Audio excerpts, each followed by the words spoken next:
हम देखेंगे घनानंद का जीवन परिचय। तो सबसे पहले ये घनानंद का चित्र है। घनानंद जी का जन्म 1683 ईस्वी में हुआ था और इनकी मृत्यु 1760 ईस्वी में हुई थी। इनका जो मृत्यु है वो मथुरा में हुआ था। मथुरा में अहमद शाह अब्दाली का जो आक्रमण हुआ था, उसी आक्रमण के ये शिकार हो गए थे। मुगल बादशाह मोहम्मद शाह रंगीली के ये मीर मुंशी हुआ करते थे और इनकी प्रेमिका का नाम सुजान था और इन्होंने निम्बार्क संप्रदाय से दीक्षा ली थी। रीतिमुक्त काव्यधारा के ये कवि थे। रीति काल के अंतर्गत रीतिमुक्त काव्यधारा के कवि थे और सर्वश्रेष्ठ स्वच्छंद प्रेमार्गी कवि थे। और इनका जो आरंभिक जीवन है वो उत्तर जीवन, आरंभिक जीवन जो है दिल्ली में बीता और उत्तर जीवन मतलब बाद का जीवन इनका वृंदावन में बीता। जाति के ये कायस्थ थे। साहित्य और संगीत दोनों में इनकी असाधारण गति थी, मतलब अच्छा खासा पकड़ था। शहंशाह मोहम्मद शाह रंगीले के दरबार में मीर मुंशी थे और सुजान नामक नर्तकी पर आसक्त थे और बादशाह मुंशी से गाना सुनना चाहते थे, पर मुंशी जी ने गाना नहीं गाया। बादशाह चाहते थे कि मुंशी जी आप गाना गाइए।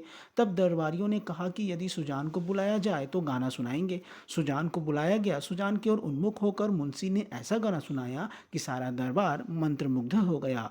बादशाह ने आज्ञा की, अवहेलना के अपराध में इसको दिल्ली से निष्कासित कर दिया। अब सुजान को ये साथ चलने के लिए कहा। उसके बाद फिर इनको लगा कि सुजान तो ज़रूर मेरे साथ जाएगी। तब सुजान को साथ चलने के लिए कहा, परंतु सुजान ने इनके साथ जाने से मना कर दिया। सुजान के प्रेम में विरक्त होकर वृंदावन ये चले आए और निम्बार्क संप्रदाय में श्री वृंदावन देव से निम्बार्क संप्रदाय में दीक्षा ग्रहण की। परंतु वे सुजान को भुला नहीं पाए। अपने परिवार का मोह भी उन्होंने इस भक्ति के कारण त्याग दिया। इनकी रचनाओं में सुजान के नाम का प्रतीकात्मक प्रयोग बार बार हुआ है। मरते दम तक वे राधा कृष्ण संबंधी गीत, कवित्त, सवैया ये लिखते रहे। घनानंद मूलतः प्रेम की पीड़ा के कवि हैं। वियोग वर्णन में उनका मन अधिक रमा है। ब्रजभाषा, लाक्षणिक भाषा का प्रयोग इनमें दिखाई देता है। सूक्तियों, कहावतों का प्रयोग किया गया है। कवित्व और सवैया छंद का प्रयोग किया गया है। इनकी रचनाएं देखते हैं। सबसे पहले भारतेंदु हरिश्चंद्र ने सुजान शतक नामक पुस्तक में घनानंद कविताओं का संकलन किया। सुजान शतक घनानंद का संकलन है और ये भारतेंदु हरिश्चंद्र ने निकाला।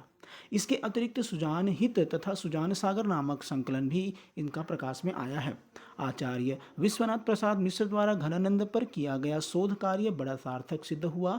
इन्होंने घनानंद की कविताओं का संकलन प्रकाशित किया और 3 पुस्तकों में प्रकाशित किया। प्रथम घनानंद कवित्त जिसमें 502 कवित्त संग्रहित हैं। द्वितीय संकलन जिसमें 1945 में इसका प्रकाशन हुआ, जिसमें कवित्त सवैयों के अतिरिक्त घनानंद के 500 पद तथा उनकी वियोग बेली, यमुना यश, प्रीति पावस तथा प्रेम पत्रिका की रचनाओं का संग्रह है। इसके बाद सन 1952 ईस्वी में घनानंद की अन्य 36 कृतियों का भी संकलन करते हुए घनानंद ग्रंथावली का प्रकाशन किया गया। इन्हीं सभी पंक्तियों को जो है विश्वविद्यालयों के पाठ्यक्रम में रखा जाता है। अब देखते हैं आगे। काशी नागरी प्रचारणी सभा के 2000 संवत की खोज के आधार पर इनकी कृतियां निम्नलिखित मानी जाती है। पहला है घनानंद कवित्त, जो कोर्स में अधिकतर पढ़ते हैं। घनानंद आनंद घन के कवित्त। चौथा है स्फुट कवित्त।